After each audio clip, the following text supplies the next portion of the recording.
بعضو ملګرو موږ نه د واتساپ په ذریعې سره څو مسالو متعلق پوښتنه کړې وه، موږ مناسبه وګڼله چې هغوی ته د ویډیو په صورت کې جواب ورکړو چې ټولو ملګرو ته فایده وشي. د لومړنی سوال دا کوي چې زه په بینک کې ملازمت کوم، زما ملازمت په بینک کې دا جایز دی او که نه؟ نو که چېرته داسې بینک وي چې پکې سودي کاروبار سودي معاملات نه کیږي نو هلته بالکل بیا ملازمت جایز دی. خو که چېرته داسې بینک وي چې کې سودي کاروبار کیږي سودي معاملات کیږي نو هلته بالکل ته بیا ملازمت نشي کوی. لکه نن سبا اکثر بینکونو کې سودي معاملات کیږي سودي کاروبار کیږي، نو بهتر دا دی زما مشوره هم دغه دی چې ځان دپاره بل څه کاروبار وګوره. بل یو ملګري دا پوښتنه کړې دی چې په قسطونو باندې یو څیز اخیستل یا خرڅول څنګه دي، دا جایز دي او که نه؟ نو جواب دا دی چې په قسطونو باندې څیز اخیستل یا خرڅول بالکل دا جایز دي، خو په شرط دی چې د څیز ولا کول قیمت معلوم وي او د میاشتې ولا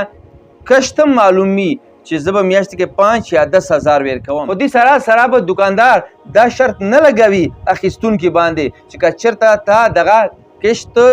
لیټ کو په خپل ټیم د رانهوړو ته به جرمنه راکوي. بعضې وخت کې کله کله کشت لیټ کېږي خو دکاندار به دا بیا نه وایي چې ما ته زیاتې پیسې راکړه ځکه تا کشت لیټ کو، دا شرط په نه لګوي. دا شرط یې ولګولو چې تا که چېرته کشت لیټ کو ما ته به جرمنه راکړي، ما ته به زیاتې پیسې راکوي، نو بیا په کشتو باندې داسې څیز اخیستل خرڅول دا جایز نه دي. بل یې ورور پوښتنه کړې دی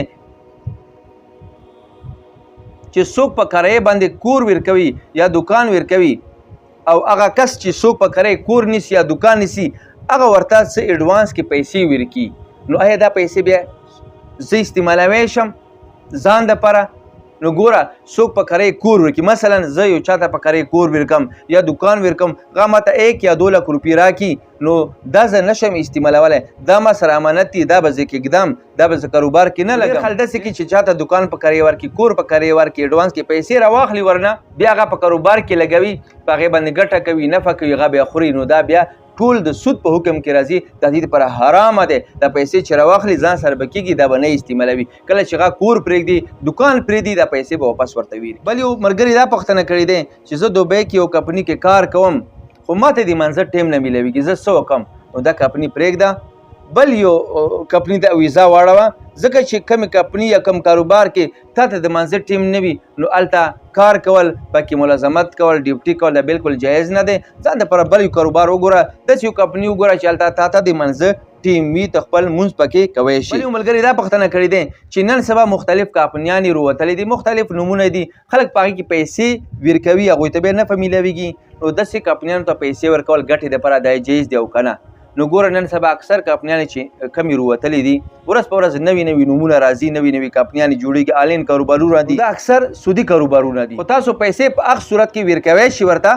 د کمپنیانو ته چې هغوی سره د یوې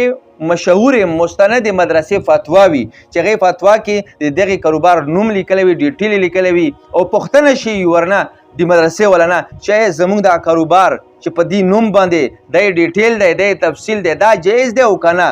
او مدرسې ول ورته جواب ورکړی وي چې بالکل دا جایز دی دا تاسو کاروبار، نو بیا تاسو هغې کمپنۍ ته دا پیسې ورکوی شئ، تاسو ته بیا دا ګټه حلاله دی. هغوی سره مستندې مدرسې فتوا نه وي بیا هغې ته تاسو پیسې نشي ورکولی. خو زما په خیال کې نن سبا چې کوم آنلاین کاروبارونه دي یا د کمې نوي نوي کمپنیانې روځي نو دا اکثر په دوی کې سودي کاروبار وي، ډېر خیال به کوي، علما کرامو سره به مشوره کوي، هغې د بعد به د کمپنۍ ولته پیسې ورکوي چې تاسو ته کومه ګټه راځي حلاله شي.